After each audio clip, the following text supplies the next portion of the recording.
Hello and good evening. Nice to be here with you once again. My name is Abdul Ali, and of course, Moving Forward, that's the name of our program. And as usual, I have this wonderful lady who is always here with me, so give us the details, please. DARA Hamilton, and it is always a good day when you are moving forward, Mr. Ali. Absolutely, and it's really very nice to be moving forward with you. And remember now, there is only one DARA Hamilton. There is. Definitely, Never forget that. I agree with you with that. Well, tonight what we're going to be talking about is hurricane season. That's right. It's right on the corner, as it were. And we thought it would be a good idea to begin to look at what needs to be done. Volunteers, we need to know a little bit about what storms are likely to come our way. And by the way, I did have a little look at something that NOAA indicated, NOAA, and the near normal, 40%, above normal, a little bit higher than that. And of course, there is 12 named storms, I said, so we will see, and 5 to 9 hurricanes and 1 to 4 major hurricanes. Well, it may not exactly work out that way, but that's the general picture.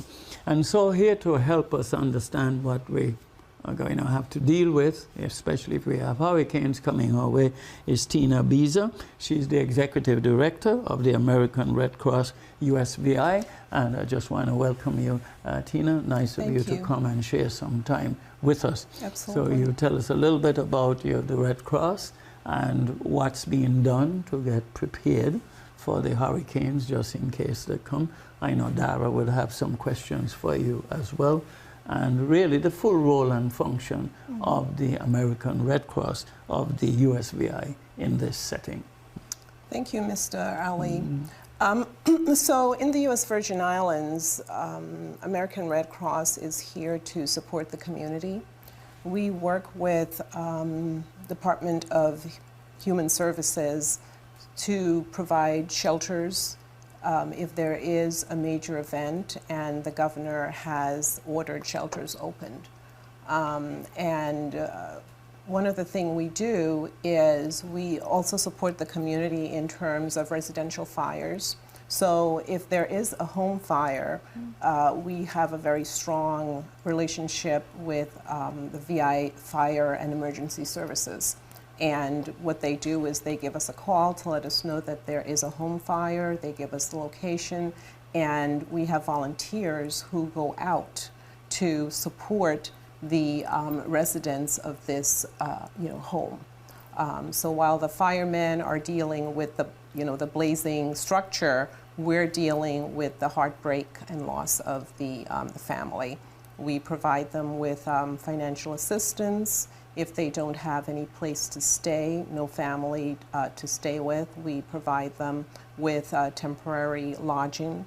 We also provide them with mental health support if that's necessary, because depending on the state of the fire, a person could lose everything, and that is hard to really deal with mentally, going through something like that. So that's another thing that we provide in the community. In terms of home fires, we don't only respond, but we also educate and equip residents of the territory so that they can be prepared if they should have a home fire. They'll be alerted and be able to exit with their loved ones so that at least lives are saved. So we do that by installing smoke alarms, and when we go through the neighborhoods to install the smoke alarms, we don't just install the alarms. We actually spend some time with the homeowner or whoever is there, the resident. It could be a renter as well. And we talk to them about, the importance of, for example, when you're cooking, making sure that if you have a window open, it's not too high so that, the blaze can, come up and get into the pot. Keeping an eye on what you're frying. because oil is one of those things that can really cause a fire to get out of control. And we also help them to, we have a little card, and the card actually, it's sort of like a, if you've ever seen a plan, the little graph lines, so that what the person can do is to make a schematic of their floor plan. And so, you know, they know, okay, so if there's a fire, they let the others in the home know, we're going to take this door, and we're going to go out here, we're going to meet, you know, under the tree, or we're going to meet over next door, across the street, or what have you. So by doing so, as you know, preparation really and truly does, you know, impact recovery. So that you already have this in your head, and you've already recited this to some extent. So when a fire happens, because when a fire happens, we only have about 3 minutes. And when you think about that, that's not a lot of time. But we have in our homes today, most of the fabrics are synthetic, and they go up like poof. In no time. And yeah, you know, you have to, you can't at that point, oh, where's Johnny, where's Mary? No, everyone has to know what to do so that they can survive, and so that they don't incur, you know, health issues, and healing smoke, you know, things of that nature. Yeah, it sounds so those as are some of the things that we do. Right, exactly. Is really very important. Absolutely. I want to ask you about volunteers, and then we'll have Dara ask some questions. How many members of staff you have? In the Virgin Islands, we have 4 staff members. 3 are full-time, 1 is part-time. The part-time person is our recruiter. I see. So we have So you really rely on volunteers, really? Absolutely, absolutely. 2 full-time individuals on St. Croix, that's myself and a program manager, and then we have a program manager on St. Thomas. I see. Yes, and the recruiter is also on St. Croix, as I mentioned, she's part-time. Well, we'll get back to the volunteers a little bit later. Yeah. So I wondered a little bit about the methods that you all use to educate the community.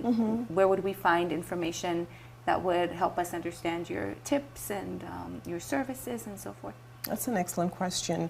There are a couple of things we do. One, we have a number of flyers at our facility.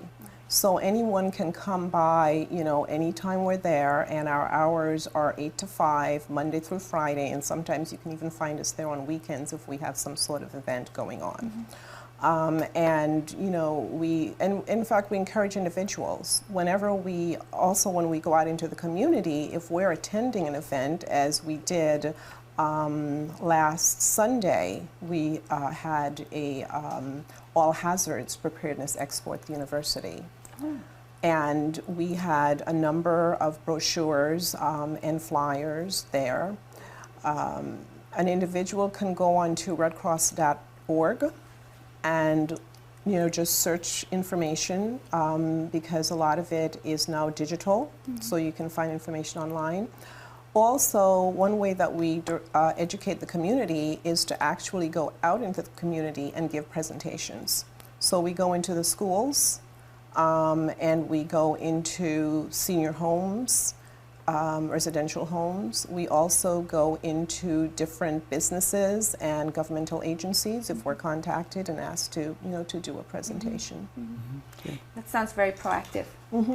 That's really very, very important indeed. Yeah. And I also want to mention, I think you've had some meetings with some other key members, Human Services, Yes. Public Works, the Fire Department, Port Authority, and of course VITEMA. Right. What's the general plan for those meetings, and what's come out of them as far as you're concerned? On the preparedness aspect of it, especially with VIA, they usually contact us to let us know, you know, we have a certain number of employees that we'd like to have a presentation, you know, given to bring them up to date with, you know, preparedness issues. On the collaborative end of it, I work very closely with VITEMA because as the local agency that is responsible for, you know, any kind of emergency that might occur, they keep us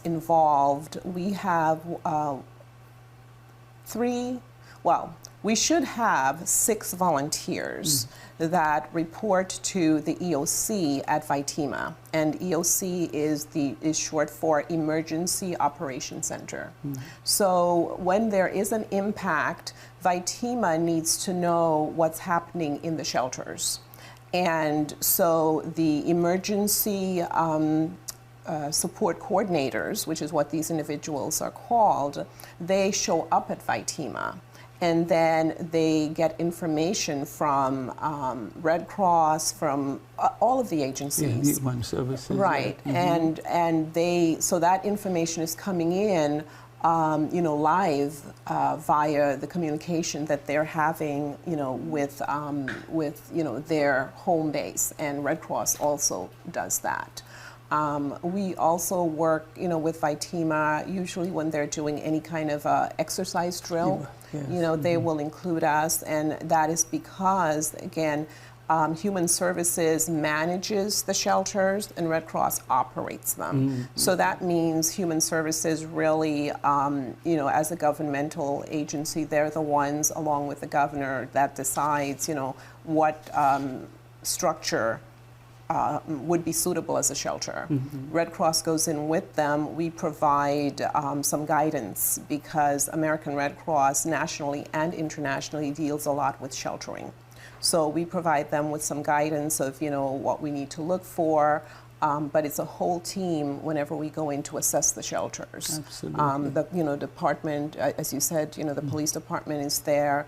Department of Education, because it's their facility, they usually have a person there. VITEMA is there. Sometimes a FEMA person will show up. A number, fire is there. A number of different agencies come together to get a full assessment and then try to rectify, anything that, is a gap. Well, NOAA has set 12 named storms, 5 to 9 hurricanes, 1 to 4 major hurricanes, and we've had hurricanes before, just 5 years or so, with some pretty tough ones, as a matter of fact. How prepared are we at this moment? I know this next storm is not coming yet, in terms of really being ready to deal with situations, the hurricanes, high winds, or whatever. Well, the thing about how prepared you are, you don't really know until you go through the situation.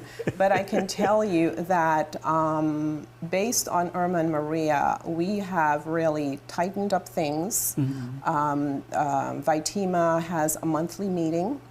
Human Services also has a monthly meeting, and Red Cross attends both of those meetings along with many of the other governmental agencies, even VIA.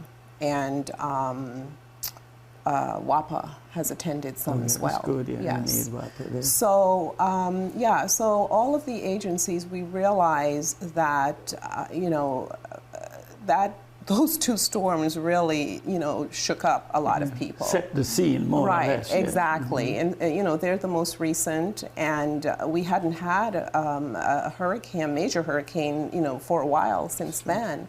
And it was actually my first hurricane, I was, growing up, they say hurricanes coming, and also, things have gotten, there really has been some climate changes. But when I was a child, I remember they would say hurricanes coming, there'd be a lot of rain and everything, you would batten down the hatches, your parents would, make sure they got the, the crackers and the canned goods and everything, and the rain would come, and then everything was fine. I still remember Hugo. Yeah, I wasn't here for Hugo. I remember Hugo. And wow. Yeah, that kind of shook up a lot of things. It did. Yeah. It became the template for which we understand, I think, how we may be impacted by a storm coming after. And it wasn't just, of course, Maria, it was Irma and Maria. So I think that was pretty historical in terms of how we were affected. And they came so close with each other. Yeah, they had been planning this up, I believe so. Well, yeah, they came so close. So listen, and Lord. I go in first and you come after, okay? So to tomorrow is June 1. Right. I feel a little anxiety in my stomach here. Yeah. And I'm already starting to prepare for that, at least mentally. You know, I feel like tomorrow is June 1. I have to start preparing in reality by tomorrow. And I wondered when we should start worrying. If worry is productive, when we should start worrying. What I advise people to do, we live in Hurricane Alley, so to speak. Yeah. We know this. It's not a secret. And so it's important, I would say, by March the latest, to really start assessing your home, you know, go through your pantry. What are you going to need? Yeah. Because that gives you time. Today, it's very tight financially for a lot of families.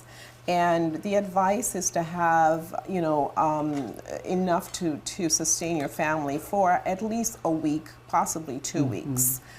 Because we know, depending on the strength of the storm, you won't be able to get money out of the bank, you know, and there'll be long lines, you know. So to try and lower the stress on yourself and your family, especially if you've got children. You know, you start picking up extra things at the supermarket. You know, a couple cans this week, another few cans next week. You know, and also it's important also to go through your pantry to make sure you're using up things that are getting close to expiration. Right. Yeah. Because you know, when there isn't much, it's like, okay, well, this thing says it's expired, but we hungry. You know? And you want to be careful with that because, you know, these cans, there's a possibility of slow poisoning, you know, things like that that people don't think of anymore. Slow poisoning. Yes, yes, from metal. You know, and the other thing that I always advise people, when you go to the supermarket to buy something, if it is dented, do not purchase it. And that also is because when the metal is bent, it could crack and start releasing, you know, metallic particles into, and you know, so yeah. It's important to start doing those kinds of things, start making some assessment around the outside of your home. You know, are there things that happened from the last storm that you didn't get to, and you've really been lucky so far, but you need to get to it now. Is your neighbor got a lot of stuff in their yard which could blow over into yours? Yeah, and you know, I think that the worst time to start preparing is when a storm is on the way.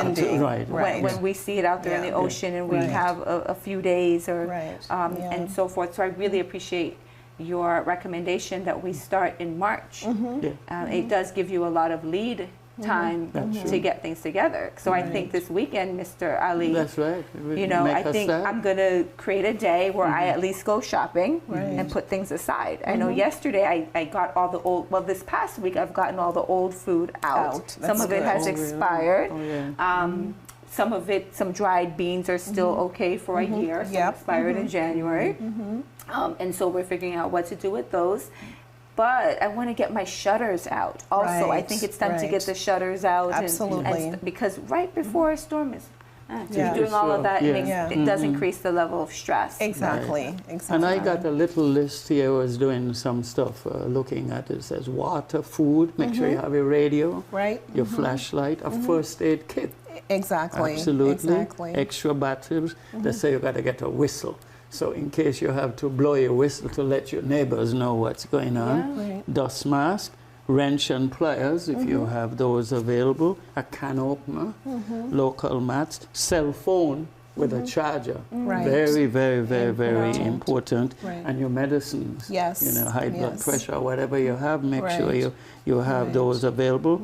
Clothing, some cash. Absolutely. I know for Maria, that was one of the things that I was out of was cash. I did not plan enough and have cash, and so that was, I think I have learned from that storm to have some cash available during during a storm yes, when a storm yes, is coming. yes, yeah. Right. For yeah, sure. Yeah. And they And say creature comforts too. Right. Maybe a few Yeah. creature comforts, things Yeah. that are nurturing and Exactly. things that we would enjoy. Some books. What about Especially if some you have Buddhism? little ones. You can do a little Buddhism. Do a little bit of chanting. chanting. Yes. Yes, You do any absolutely. chanting? You know about chanting? No, I'm really not. Oh, well, I mean, we I gotta get enjoy you. I enjoy listening to chanting, but I don't know anything. Well, you I know- meditate. Yeah. That I find Well, that to be it's along the helpful. meditation lines, isn't it? Yes. Oh, absolutely, Right, absolutely. yeah. Yeah. And they also say get your car ready. Right, You know, exactly. get the car all ready. Make sure it has oil, brakes, all of those other things If you have together. a generator, have that serviced. Yeah, Right, That was the other thing we exactly. were Yeah. talking about Exactly. yesterday, was making sure Exactly. that the generators Yeah. are serviced. See, these things are easy to forget. You asked how can a person get their hand on things. If you're starting late, we have checklists at Red Cross. Okay. And it has a list of things along with a little box that you can done that, and continue down the And I list. think there has to be the intention to do it as well. right, So the yes. intention to say, I'm going to take care of myself, I'm committed to protecting myself and reducing my stress this hurricane season. Absolutely. Is making sure that I have all the things that I need. Right. And so if a hurricane was to come our way, there are only a Yeah, few you're things I might ready. need to Right, do, yeah. like top up my car with gas, That's or right. just, Oh, just yes, very it's very small important. things. Yeah. But we Yeah. can spend our time making sure our house is in order, and trying to relax as much And as we figure can. out where you're Right. going to park the car as well. That's really Right. very important. You know, where Right. the trees are and Right, the right. things are Yeah. flying around. So Yeah. it's a plan to really look at it. Yeah, at this time of year, if you have any, porch furnishings or things like that, start looking around. Okay, I need to take this in. If you've got outdoor plants that are in pots, Yeah, all sure. of that. Yes. Anything that can move, you need to figure out how you're going to secure it. And if you can't actually pick it up, but the wind might be able to pick it up, well, make yes. sure that it's anchored. So those are the important That's things. really very important indeed. Now I see you have a long list here. Did we Yes. talk about Well, your list? one of the things that I try to tell people is, when you think about preparing, it just seems like this huge thing, and I think that's why people procrastinate. Yes. But if you divide it up, you can approach it in a more meaningful way. Yeah. So I say, okay, so prepare before. And what you're going to do is decide if you will evacuate or stay in your home. Oh, I see. So if your home was impacted with the last hurricane and you haven't had a chance to do any significant repairs, even if you're under the roof right now, think of leaving if there is if we get warning of an incoming storm. I see, yeah. Because it's not going to be a secure place for you to stay. And that would also mean organizing things that you would want to take with you. Exactly. Your So money, your if you green plan, cards, if you have those kind of things, birth certificates. absolutely. Any document, your deed, for example, that was one thing that a lot of people after Maria had problems with FEMA. People come back and they claim, oh, FEMA this, FEMA that, but part of it is making sure you're prepared to approach FEMA. Yeah. You've got your deed. You have, if your documents proving your citizenship. Yeah. Things that could really and truly delay your recovery if you don't have them available. And so we suggest that you can, now that we have power and the computer's working and everything's nice, scan them onto a thumb drive. Oh, that's such a smart Okay, idea. and secure that thumb drive in a water seal in a pack that water can't Water get into. resistant or Right. waterproof. Yeah, waterproof. Yes. Yes. So this feels really important, and I wondered whether, from your experience, whether people are becoming better at preparing. Are we becoming more proactive, and are we becoming better at preparing, or do you feel that how would you assess out the current how would you situation. assess how people are doing with preparation? You know, it's still a mixed bag. At the expo event that I mentioned to you that we had recently, someone came in, and one of the other things that we say is we depend on our cell phones very much. All of the numbers to our family are in our cell phone. Right. If you can't get, you know, power for the cell phone, or there's some sort of interruption in service, you don't know who to call. Mm-hmm. So this family came in and we were talking about it, and she said, yep. And she was with her husband, and she recited his number right there, and she, you know, had to pause, you know, to remember, because most of us, we don't know, I don't know my husband's phone number, you know. Right. But that, you know, things like that are so important. So make sure those numbers are also jotted down and in a secure place. If you write them down, you know, your mothers, your brothers, your sons, your daughters, the next door neighbor, so you don't have to run out there to tell Your them. boyfriend too, or girlfriend, Exactly. Very important information, Mr. Ali. We have about 5 minutes left. We're running out of time so quickly. So you mentioned neighbors, right? And neighbors can be very important in terms of our security and our support. Helping to alert others if we need help, or providing direct assistance to us. I remember in Hugo, our neighbors provided support to us. We spent the night in our neighbor's house in the hallway, right? And that's a long story.